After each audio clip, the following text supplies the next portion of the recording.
And thanks everybody for taking time with us. So we'll just introduce ourselves first, and then if it's okay with you, we'll give you a little bit of who we are.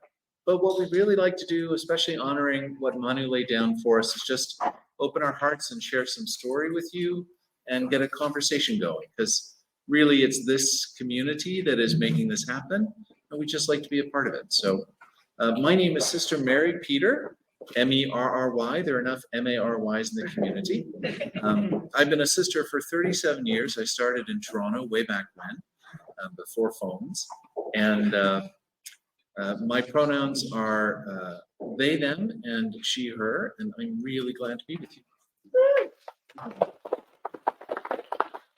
My name is Simon Dingwasan. I am not a sister, but I'm a founding member of the Companions of Dorothy the Worker, and we were birthed under the auspices of the sisters, which was a real blessing for us.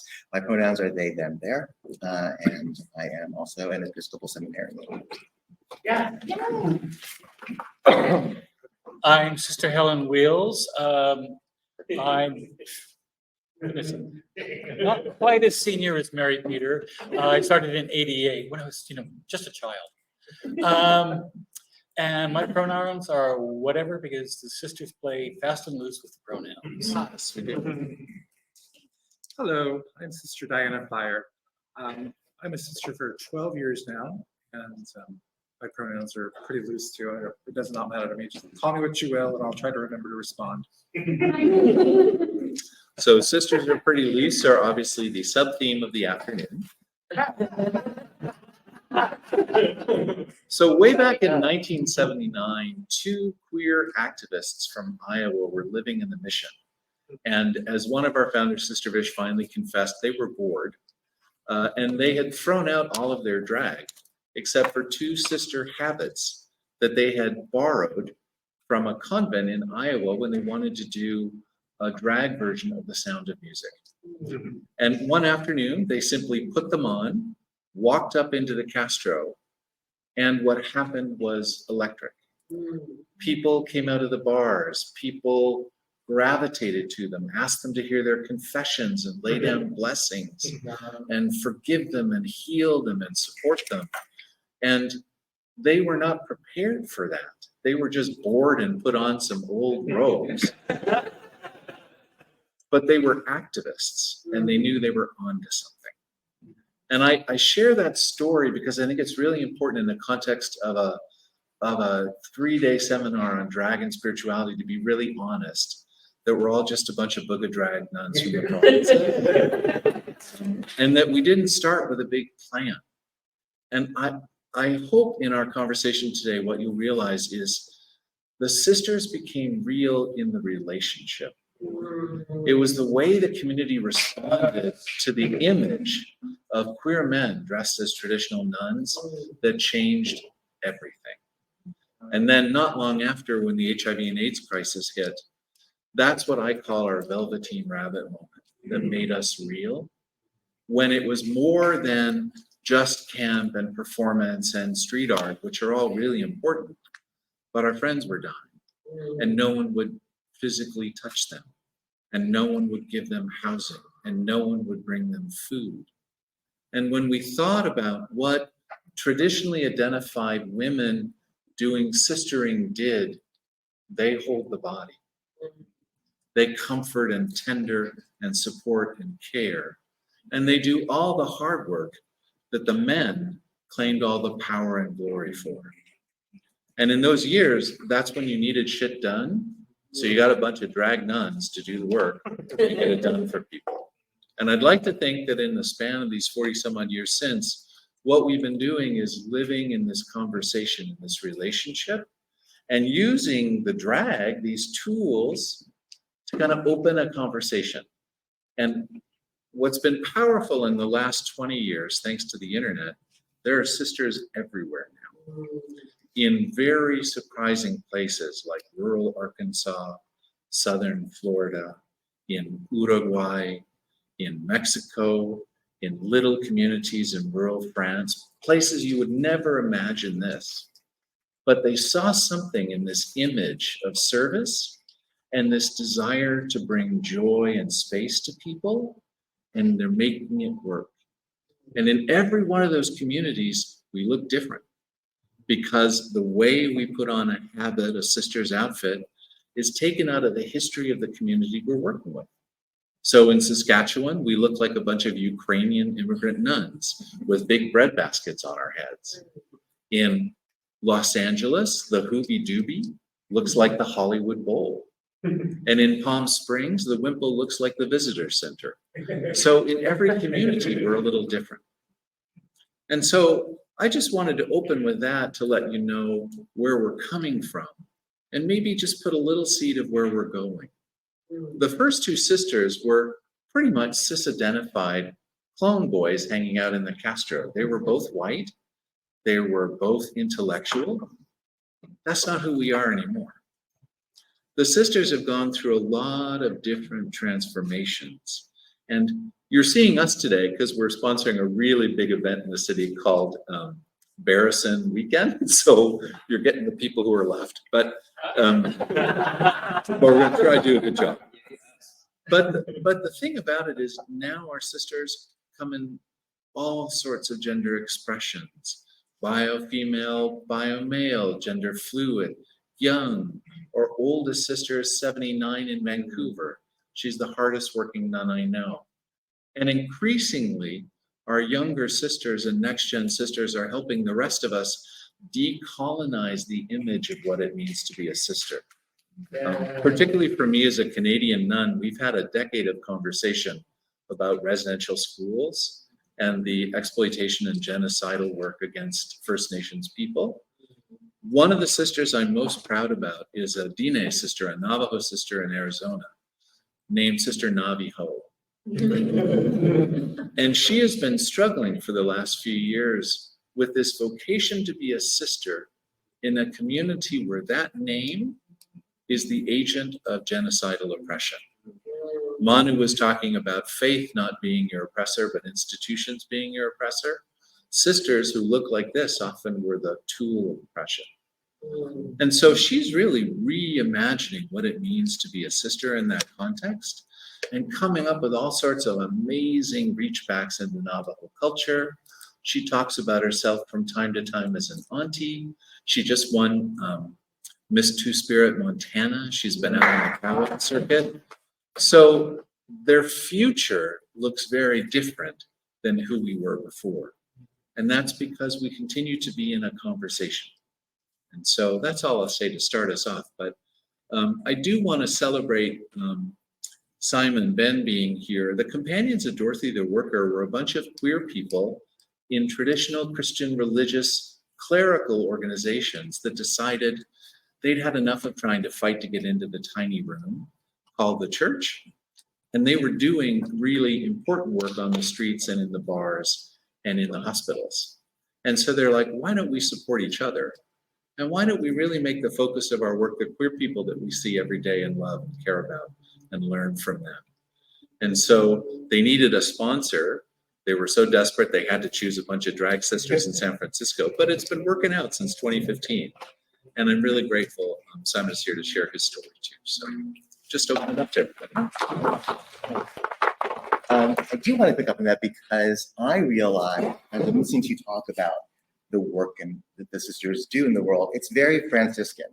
And I say that because I came to San Francisco in 2007 to join the Society of St. Francis and become a Franciscan friar, which is a community under the Episcopal Church. And our friary is on Dolores Street, right across from Dolores Park, where the sisters have their wonderful Hungry Jesus contest every Easter. And it was always this competition because we would have people coming to our small little friary to have mass, and we'd have to like shout over the noise and it caused a lot of consternation. And I thought, I was much younger then, and I was didn't really know what it meant to be religious or faithful in any way.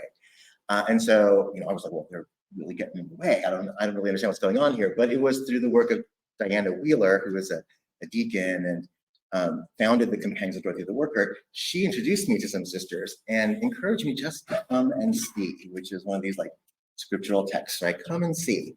And I remember walking into the Castro in my habit and not getting any real attention or having people sort of look at us suspiciously. And these two sisters came by and everyone flocked to them. And it was so lovely to see folks come alive and really connect with that image, right? That sacramental image. I mean, and sacrament in that sort of old school definition, right? The outward and visible sign of an inward and spiritual grace. They wanted to tap into that. I thought, that's what I want to. I want to learn how to do that, and how to get the church to understand that that's the work that we're called to do, right? Is to be sacramental presences for people so that they know that they are alive and loved and beautiful and whole exactly as they are. They don't have to change a thing, right? And this is what I learned from the sisters, and I did leave the order in 2014, and am now on this journey to become an Episcopal priest. And one of the things that I always do is, in my preaching, I always mention drag queens, because to me, right, that movement of the courage it takes, right, to express yourself fully, to allow the grace to shine through you and to let those parts of you out so that others can see that, that is the holy work. And that is, I think, a lot we can learn from. And some people have said, are you going to be the drag queen preacher? And I was like, yeah, if I have to. I will absolutely take on that mantle, because we are not doing enough, and we are not proclaiming the love that we say we proclaim. And that's got to end. So. Well, my story is a little different, but so I started with the sisters in what we laughingly call the old-fashioned way. I found out I was dating one. Back in '88, I was dating a sister. Well, found out I was dating a sister. And to be honest, at that point in my life, I was drag phobic. I didn't know any drag queens. I wasn't comfortable around them. So all of a sudden, finding out that I was sleeping with one was a shock. Luckily, he refused to shave his beard. So there was that. I got recruited as a priest in the sisters initially as Father Butch, even though at that time the order did not allow male persona in the order at all. And I got a lot of crap because I was seen with the sisters a lot. But things change with the sisters over the years. They just roll and change. And before I knew it, I was a member fully with the sisters. And there were other male personas. The comical thing about it is we're all nuns now. Every priest at that time became a nun, partly because there's a power in the gender change. And especially drag queens can be beautiful and lovely, but there's the shock value of seeing something striking with a beard. And so the male sisters who dress up in the robes have an extra shock value that really makes people pay attention. And I was going to share one specific story. Way back in the early 90s, there was a church out in Sacramento that was in their pews giving out literature on how people should vote. Needless to say, it was anti-gay. Yeah. And we went out to protest. And we were literally in fear for our lives doing it, but it was so worth it. And we got threatened. We got threatened heavily, but the news cameras came out, so they never dared do anything to us. And one boy, kind of emotional, one boy left their congregation and joined our protest against them, E.J. Byington. He ended up getting beaten up by his brother, and he was adopted by one of the sisters later on, and was going to be a sister. And then the state of Iowa, not Iowa, one of the other states, revoked the adoption and sent him to jail where he committed suicide. And that's the sort of thing the sisters, why we're here, is to prevent that kind of thing, to bring joy, universal joy, and to expiate that stigmatic guilt of making people feel guilty for being who they are. We are all born good people. Some of us choose to ignore that and become evil, but a lot of people find lovely ways of being joyful and sing and dance and carry on and tell jokes. And that's what makes the drag community worthwhile. And there is a spirituality in that. And it's not necessarily just for people who have a faith. I am, or at least I was brought up to be atheist, but I believe so much in spirituality that I actually helped the sisters form a offshoot, a spiritual organization called PIMP, Perpetual Indulgence Ministry Program, where we were going to actually go out and help people enjoy and embrace their spirituality, no matter what it was. We don't care. We don't care what your spirituality is. We want to help people find it.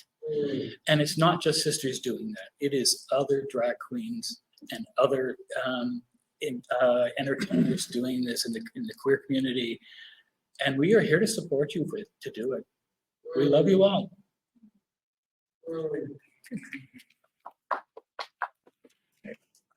Hello. So I came, my sister's story is I came to Pride in 1999 from Kansas City, Missouri.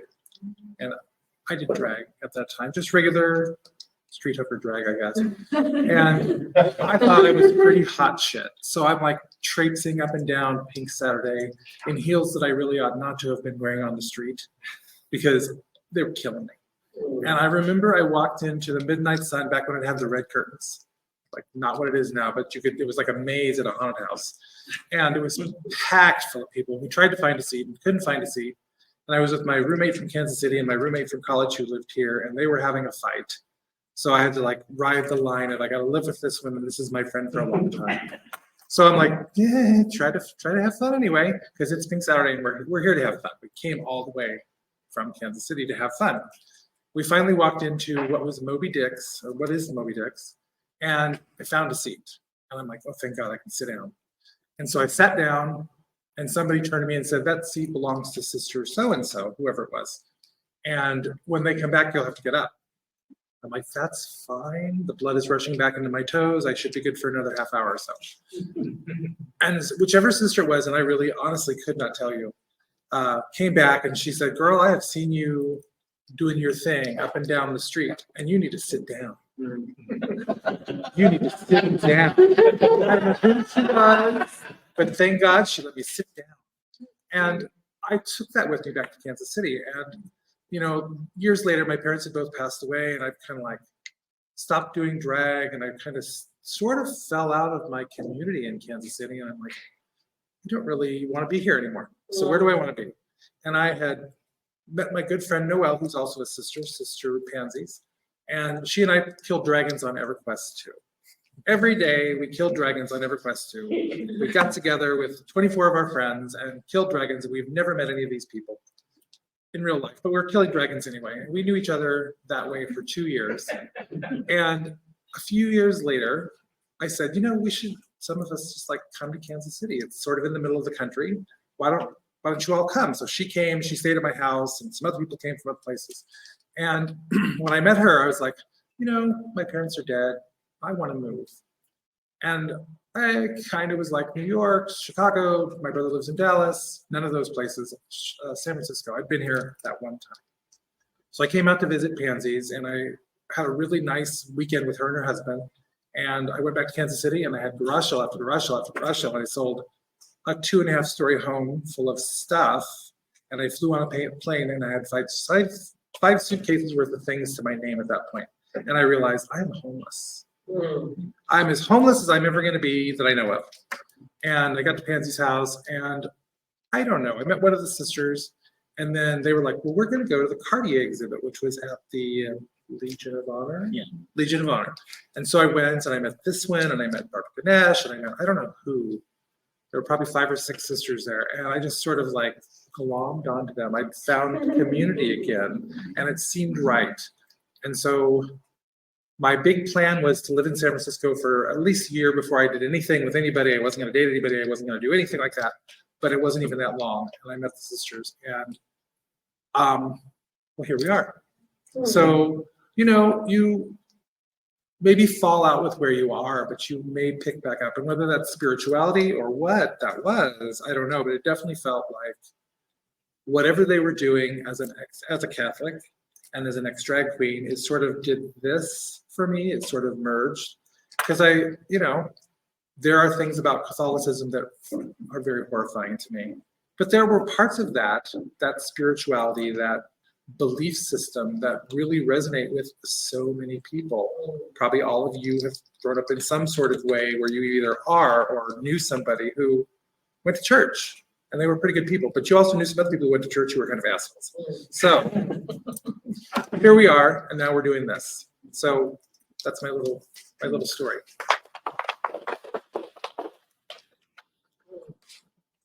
Back to you. Just to open it up a little bit, one of the things I hope our sisters and Simon can talk about, there's a lot of this kind of spontaneity in becoming a sister. You don't grow up thinking, well, now some people do, but you don't usually grow up going, I'm going to be a nun. And one of the things about it is there's this blueprint out there, kind of like the big drag queens of old. You see this kind of aspirational image. There's ideas about what that might be. And then something comes into your path, pushes you in, and a door is opened. So I can't think of how many people I know, even in this room, who were kind of scrappy young people, and they fell on hard times, met a powerful drag queen, and she gave them a couch to sit on for an evening, or gave them a hot meal, or helped them buy their first pair of heels, and slowly but surely created family for them. So for me, the sisters are a little bit like that. We're like a blueprint of family, where you come in and a door opens and suddenly you've got all these people around you. Like good drag family, that means there's a lot of internal drama that we don't publicize.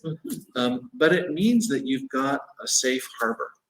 And the more that becomes real, the more this takes on meaning.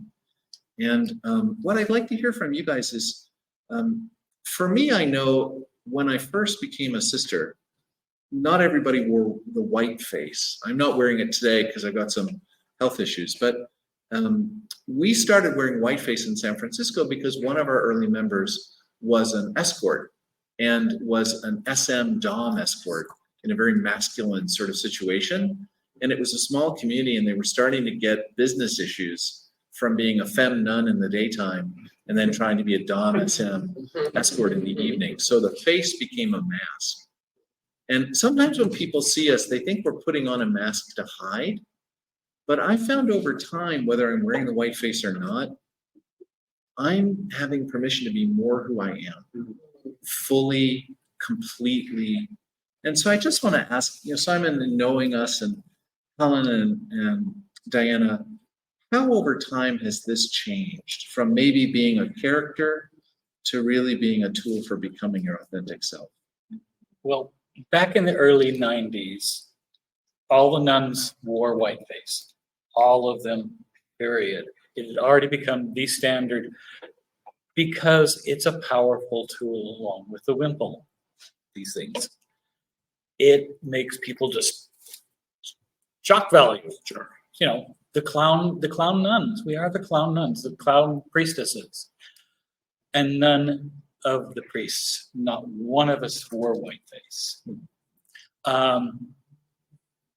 And it actually was a hot issue with the order at that time because the nuns generally felt that everybody should be uniform as we could. So they were encouraging the priests to wear whiteface.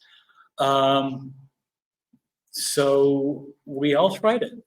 We all tried wearing whiteface to varying degrees of success. The male personas at that time were not generally drag queens. We were not used to doing makeup. So there was a learning curve there. I personally did a little better early off because I had been the dresser for Empress Pat Montclair. How I got that, that position. I cannot even remember. But so I had learned a little bit about makeup.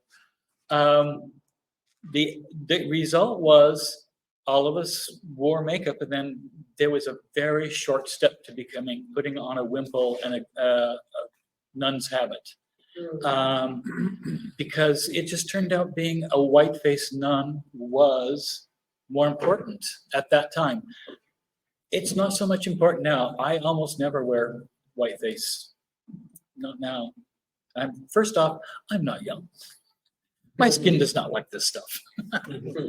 But I think that there's room for both now, for sisters to wear whiteface and show this unity of this glamour whores, sacred glamour whores, or not, or just be ourselves as sisters.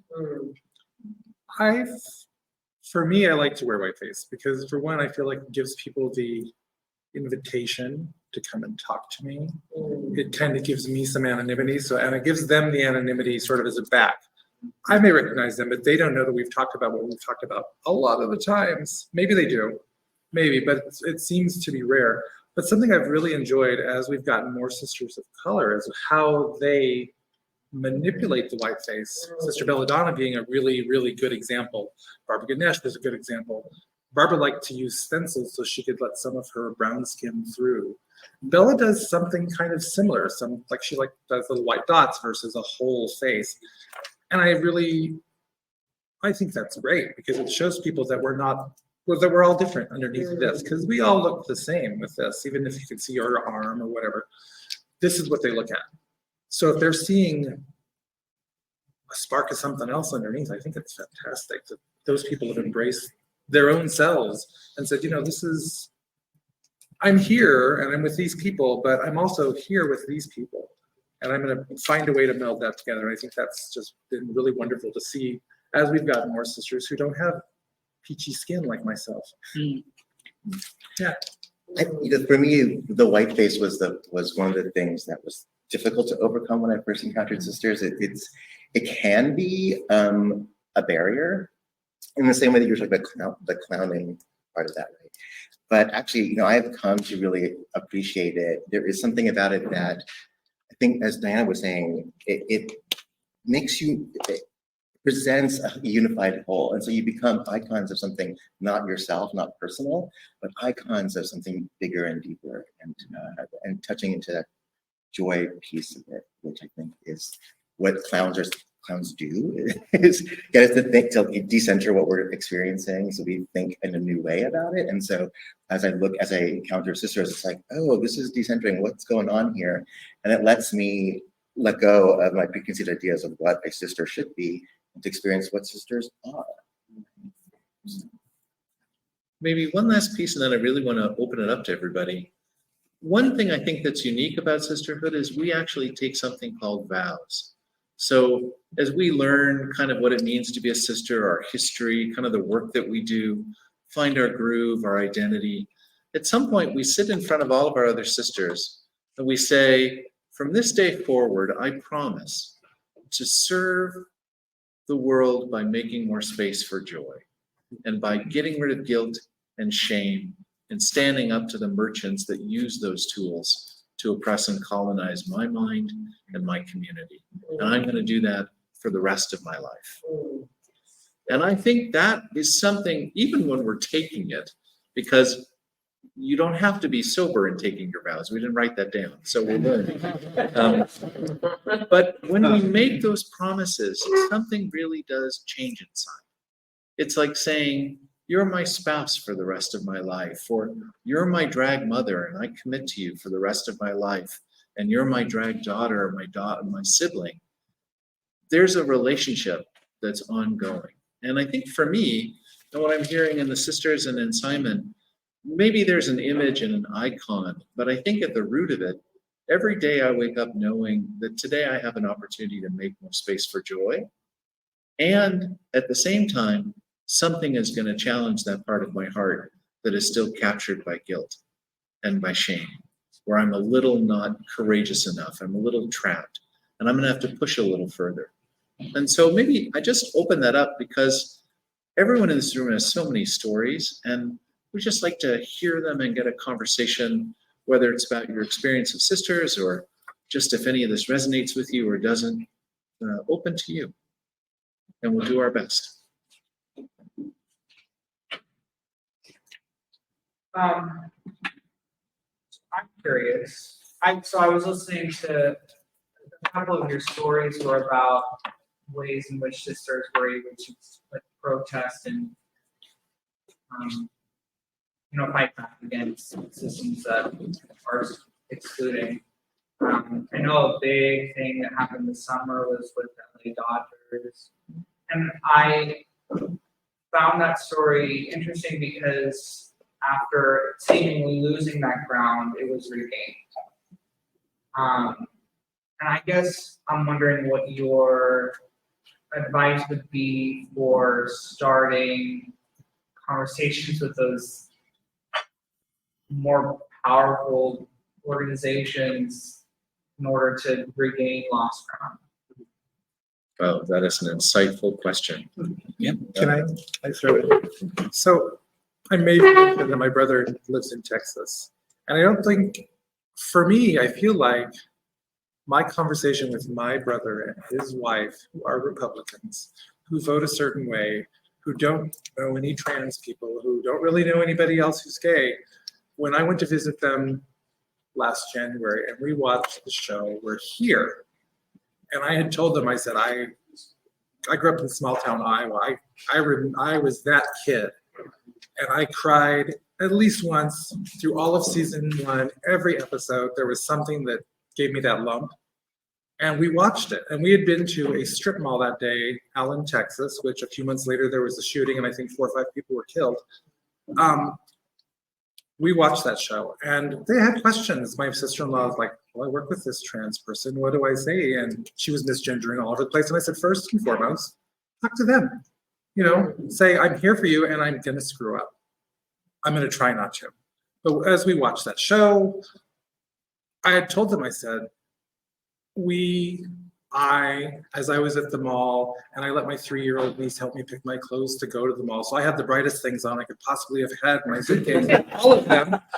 And I looked like anybody in San Francisco, so I didn't think too much about it. But who grew up in a small town and got that look? There's that faggot. There's a queer.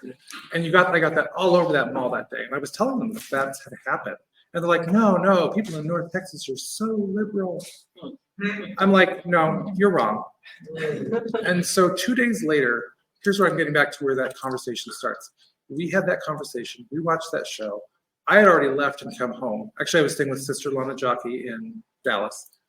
And they called me. My brother calls me and he says, we watched the rest of what was available. I think it was 3 seasons. In 2 days, they watched 3 seasons. And they both work. So they were both working and finding time to watch the show. He called me and said, you know what, we need to apologize to you because we don't see it. We don't see any of that stuff. And so when I visited this summer, we had more discussion. So I think that discussion that we wonder about having with these big organizations starts with those little people in your lives who are malleable, who are interested in you and who care about you. So you can go talk to the LA Dodgers all day long, but if your brother works on the LA Dodgers, that's who you talk to. Yeah. That's who you go to. You don't go to the big place. You go to the little place where you actually have some emotional sway. Do that.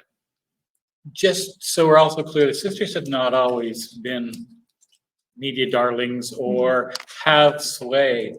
Back in the 90s, early 90s, we were still kind of pariah, to be honest. We had done it, the sisters had done a show, what was it, the Red Party. They threw the Red Party, which was a communist theme party.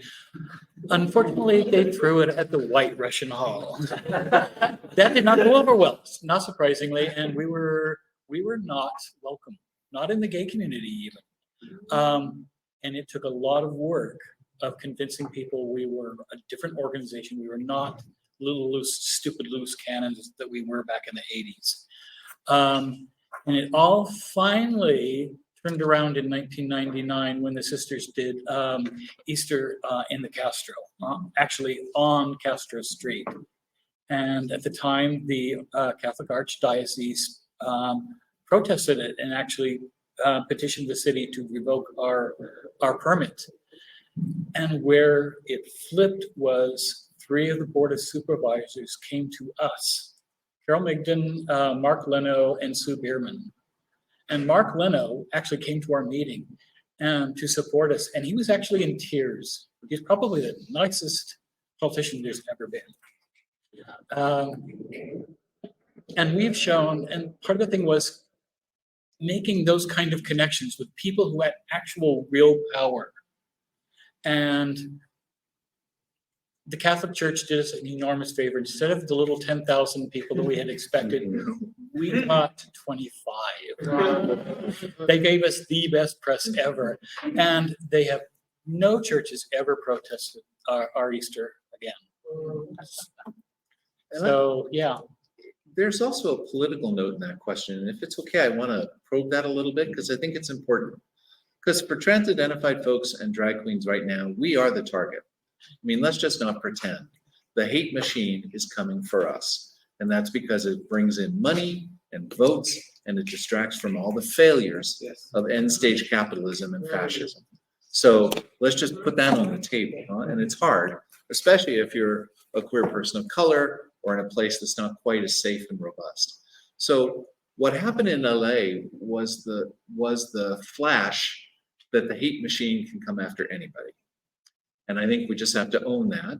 It came right after us because they saw the perfect target, right? Queer, weird looking, gender variant, perfect. And baseball. What's more American than baseball, right? Forget that one of the first fundraisers the nuns did was a softball game where we kicked ass. Don't fuck with a drag nun in baseball. But the 3 things that changed that situation, we lost. We were disinvited. What changed it? 3 things.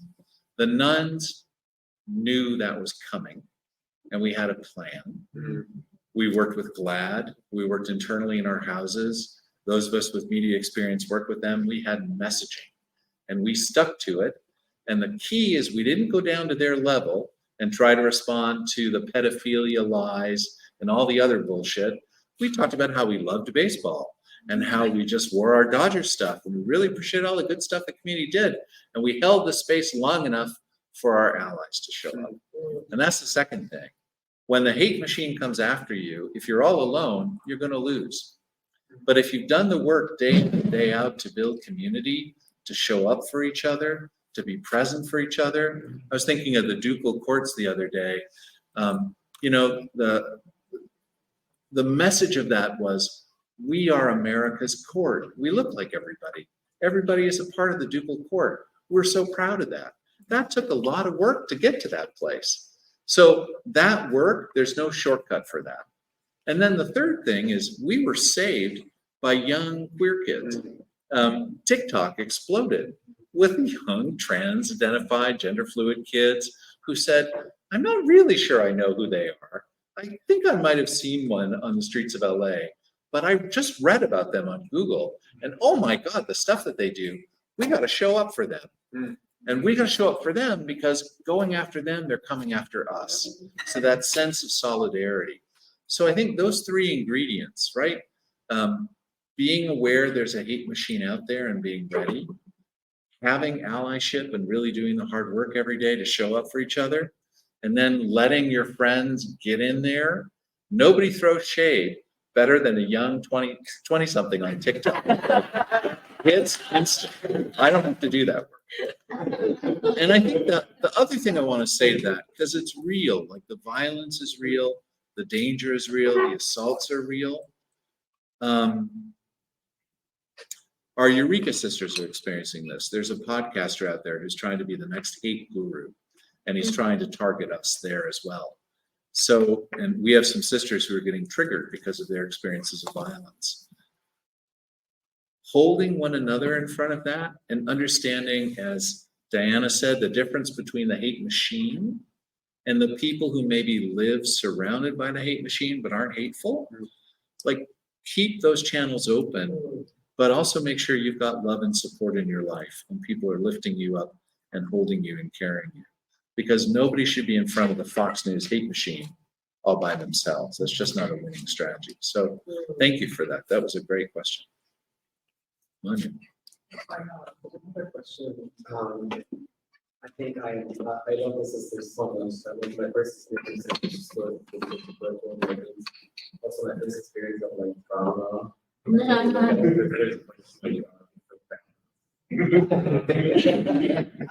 I also learned in the past few years that sisters have been struggling to stay in San Francisco.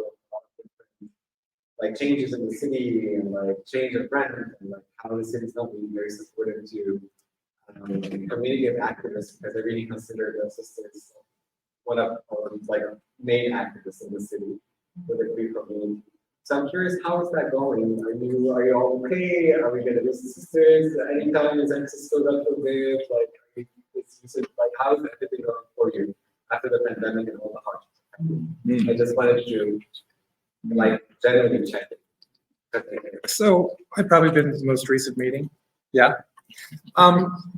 So we had some issues, not with the community so much last year, but within our own selves.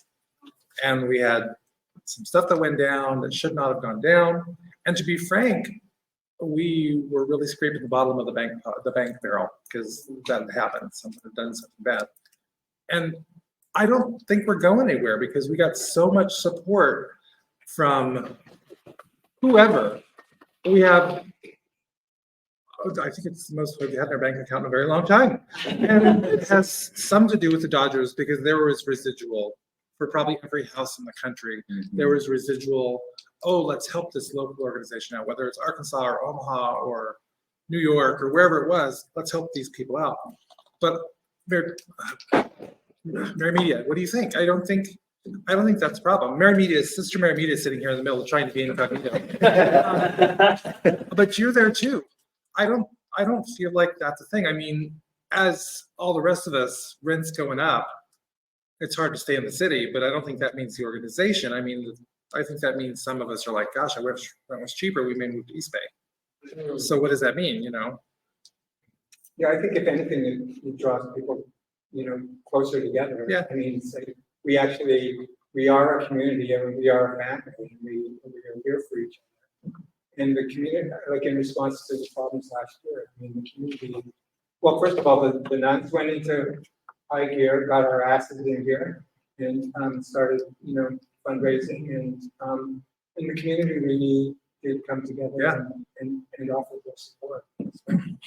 So I like your question and I appreciate that you asked, but I think we're okay. I don't think we're going anywhere. Yeah. Our stink is on the city. We're good. We love the sisters is part of San Francisco. Yes, not maybe the city, but Thank you. Thank you all. This is really illuminating. My first experience with the sisters was in Boston when I was in seminary. And then I moved back home to Albuquerque in 2021. And there's no sisters. Well, as far as I know, there's no organized manifestation of the sisters in Albuquerque. What does that look like? How does, I don't know that I want to call it mission work, but how does like starting new branches happen and how do people like me get involved in pushing the sisters or pulling the sisters into spaces that I feel like we need? You probably know the most about this. It used to be handled solely by the San Francisco Order. I actually did that ages ago. I was the Mistress of Missions. And I inherited the position kind of by accident. Sister Penny had it, but she was going on to be emperor. She asked me to do it. She goes, "Oh, don't worry about it. There's nothing really happening." Turns out there were 4 serious orders: San Diego, Eureka. No, LA was already, so was Seattle. But that was it. There were only 3 orders at the time, and then all of a sudden I found all these missions. So we call new houses missions wanting to join this, And luckily, I had lost my job and got unemployment and a pretty good severance. So I was able to spend basically an entire year full-time coaching these and finding out all the pain, all the love and hate towards San Francisco for having all the power. And I recruited nuns from the areas where they were going to, these missions were going to start, to help me, because San Francisco wasn't the only house. So Seattle, sisters from Seattle and Los Angeles helped too. Long story short was, the four of us agreed, and I founded what is now called the UNPC, the United Nuns Privy Council, which is an inside joke. PC. On PC, well, actually, it's from an old 50s movie, actually. Privy Council. Anyway, Council of Privies. Basically, there is an organization that is now running this, that is from all the houses in the United States and Canada. And we have a set of rules. Everybody is treated now the same. There are simple rules. The last that I saw them, you had to have 4 founding members. You had to have a commitment of at least 1 year for all of the members. You had to be a complete nonprofit, no paid salaries. You'd have 501c3, and you had to bylaws. Been ready now. I keep forgetting I'm old. Anyway, there's a set of rules, and over the course of approximately 1 year, it varies from house to house, you earn basically becoming your own house. And you go out and you actually do the work, even though you're not officially a House of Sisters of Perpetual Indulgence. You're a mission and recognized as on your way. Cool. I mean, under the infrastructure, it basically comes down to the original story. If you feel the impulse, go out in your community and see what happens. Like, see if there's a response, and that will tell you, oh, maybe there's something here. So, and then now that we've got the internet and we've got Facebook and Insta and all these other things, and we've got this wisdom, then you can reach out to the sisters.org, our website, and you can get in touch and people can start giving you support. So you don't have to do the journey all on your own. You'll have big sisters kind of helping you through it. So thanks for asking. We'd love to have something in New Mexico. It's fertile territory. You've got the Grand Canyon Sisters right next door. Yep.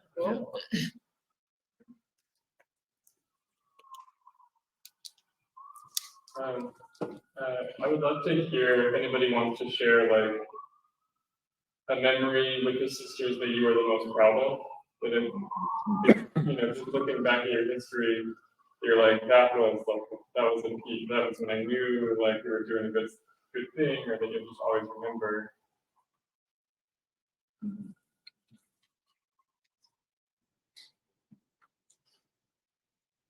I think it's like when you spend time with individuals, that's where I feel like you get the most bang for that buck.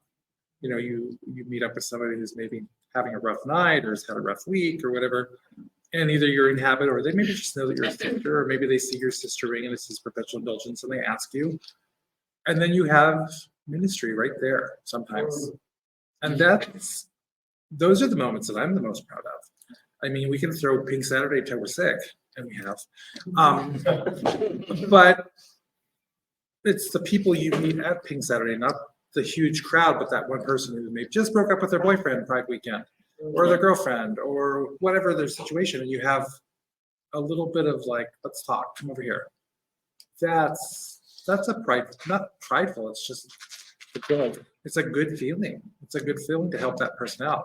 So that's the work we do versus like whatever. Probably my one of the most important memories to me was when I used to help at the dinner for PWAs, people with AIDS, back in the 90s. Big Christmas dinner, I mean, just so much fun. And one year, a guy came up and grabbed me, he always tense a little bit when somebody grabs you.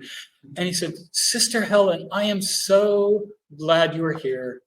You were so good to me last year. I had to live to see you again. And that's most touching thing I've ever experienced.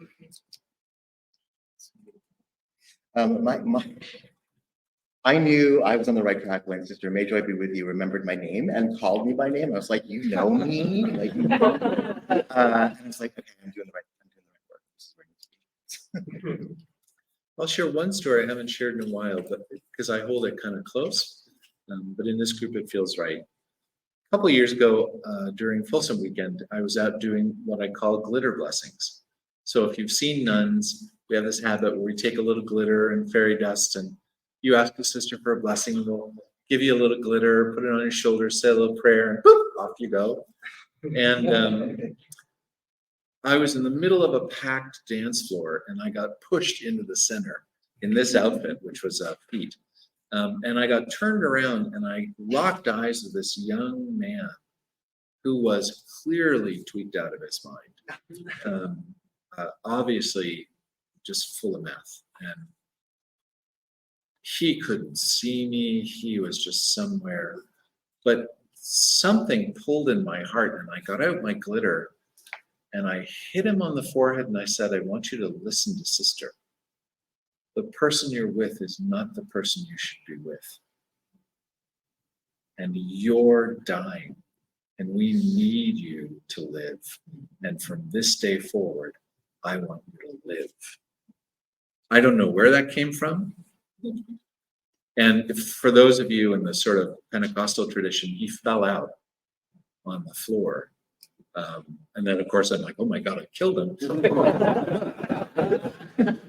Got him up and got him hydrated and everything. And then the push of the dance floor, I got pulled away. And he did have a partner who saw what was going on and pulled him away from me. Like most things the sister does, I never saw him again, didn't know what happened. It's kind of retreated from my memory. A decade later, I was at a gathering in the Northwest outside of Seattle. I have a lot of home connections to the tribe up in Vancouver. This amazing drag queen, Darlene, the ambassador's wife, was like just all hyperventilating and saying, Sister, there's someone here you gotta meet this person. Oh my God, they're talking all about you. I'm like, yeah, okay. Day goes by. She's like, no, I'm serious. She like drags me like only an 8-foot drag queen can, and like shoves me in front of this person. And as soon as I saw him, I knew it was him. And he pulled me aside and said, I just want you to know I was addicted to meth. And the man I was dancing with was my boyfriend and my pimp. And he was dealing and then selling my ass to pay for the drugs. And they were at the Hotel Monaco, and he woke up the next morning and stumbled naked into the bathroom. He was washing his face and looked up and saw this glitter. And at first I was like, what the f-? And then he said it hit him like a thunderbolt. And he packed up all his clothes. His partner was drugged out and sleeping, got on the train, made it back to the Northwest, checked into a sobriety clinic. Wow. Had been sober from that day forward, and then asked if I would sponsor him to become a sister. And he since has become one, and I don't share his name out of respect for privacy, but there's a beautiful sister working in the Northwest whose particular mission is to go out onto the street and find young kids who are tweaking and get them into harm reduction and safety. So I just share that because at the end of the day, those of you who do drag, you know that when you do this, it's not just you, right? You're a channel. Something is coming through you. It doesn't matter what you believe. I tend to pray on a broadband. If you're listening, I'm glad to take it. But I think it's this thing of like, whoever you are inside, that relationship, even as Diana says, if it's just in the shock of the moment where you make a connection, it opens a channel and healing can happen. Not just for them. I've been transformed by that. My whole life has been much more serious in joyful ways because of that. And so I'll offer that because I think each of you knows that experience. It's something that's maybe happened to you or you shared with other people, but that's the power of drag. That's the power of our community. And that's why I'm confident all the fucking haters and the machines coming after us, they're doing it because they know they've already lost. And we just need to remember and to support and love each other through it. So thank you. Good questions. Wow, you guys. It's been like an amazing therapy session probably. Speaking of therapy, no, I think I'm so admire the work that the sisters do because you're all out there kind of all the time. And I think it would be wonderful to hear from you all about self-care, especially in these times where you want to put so much energy and care in the community, but how do you recharge from that? How do you self-care?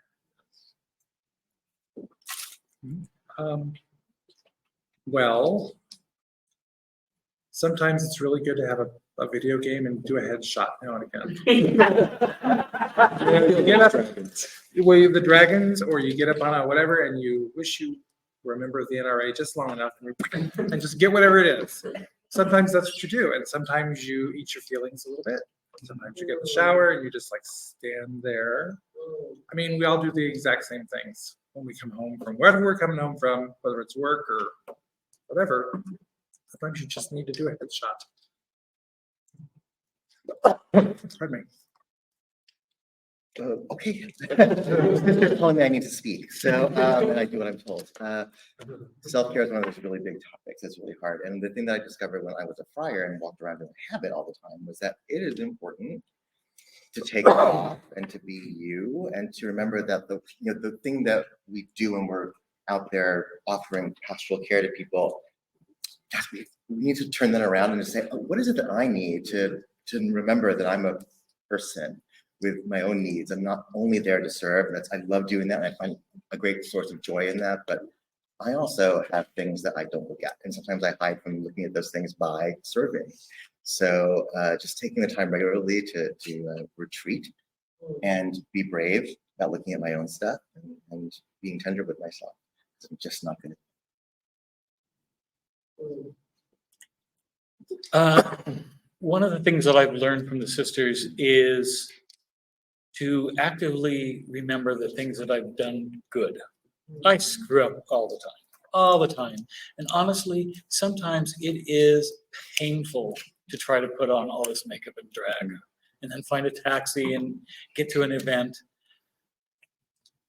and then smile and remember to smile and treat people kindly. And when I get home and I'm tired and I have to yank the lashes off, I remind my hopefully one person there felt better because I made an effort. Just like you are all making efforts. You are bringing joy into this world. Remind yourself that you're doing it. You are doing the job. You're not criticizing people because of their religion or their ethnicities. You're out there spreading joy. And it's just remind yourself how good you are.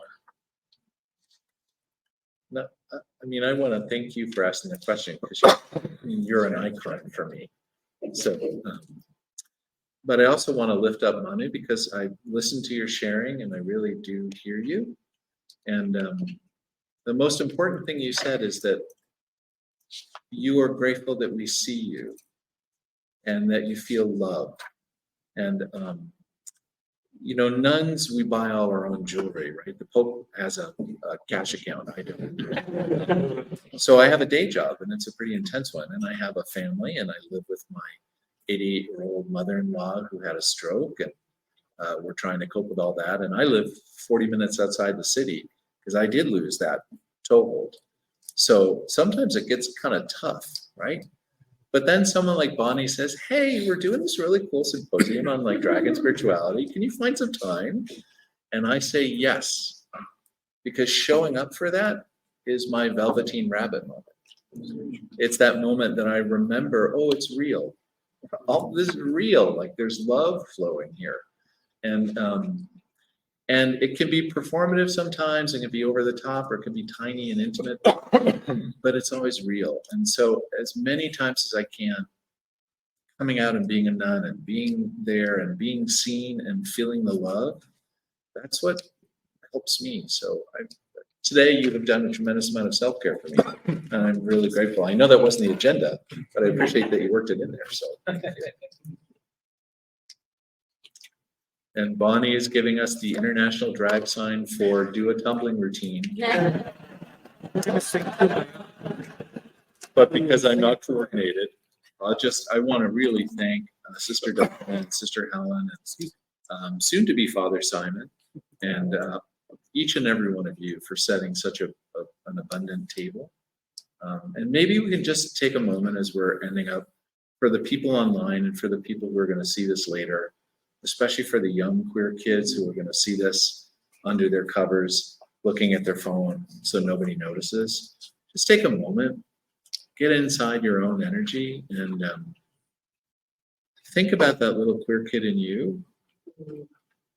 And just in this moment with your sisters amplifying it, just send that pulse out over Bonnie's live stream, over the air, through the climate change and the worry, the social impact, the war, the borders, the hate, the tapes, the religious stuff. Send that pulse of love. Send that pulse of joy from one queer kid to another. And now for the rest of this gathering, root yourself in that. Be confident that it's real. Be confident that it's transformative. And be confident that you are saving lives by showing up and living your own. So thank you very much, everybody.